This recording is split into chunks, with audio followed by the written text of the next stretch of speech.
નમસ્કાર, હું છું પ્રિયા અને તમે જોઈ રહ્યા છો જનતા કી જાણકારી ન્યૂઝ। નજર કરીએ આજના સમાચાર ઉપર।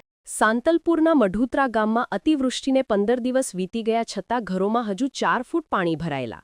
મઢુત્રા ગામે પાણી ભરાવાની સમસ્યાને લઈને લોકો પરેશાન। તળાવવાળા પ્લોટ વિસ્તારમાં અનેક મકાનો પાણીમાં ઘેરાયા। પરિવારો ઘર છોડીને સંબંધીઓ પાસે આશરો લેવા મજબૂર। ઘરવખરી, અનાજ અને સામાન પલળીને બગડ્યા, ભારે નુકસાન। ગ્રામજનોનો આક્ષેપ, પૂર સમયે નેતાઓ અધિકારીઓ આવ્યા, બાદમાં કોઈ પૂછપરછ નહીં। દિવાલો મકાનને નુકસાન, તૂટી પડવાનો ભય। લોકોએ વોટ્સએપ ગ્રુપ અને અન્ય સોશિયલ મીડિયામાં વિડીયો વાયરલ કરી પાણી નિકાલ માટે તંત્ર જોડે અપીલ કરી। ગામના તલાટીનો દાવો, રોડ તોડ્યો છતાં પાણીનો નિકાલ થયો નથી, ધીમે ધીમે ઉતરશે।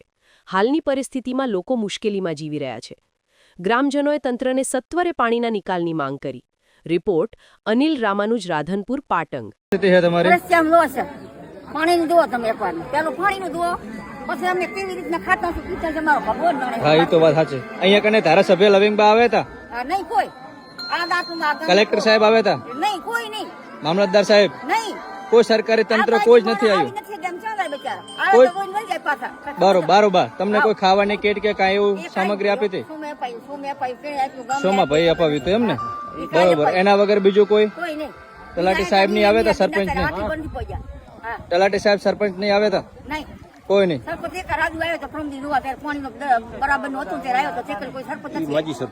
બરોબર, માજી સરપંચ આવ્યા હતા? બરોબર। બહુ ભયંકર પરિસ્થિતિ છે મઢુત્રા ગામની।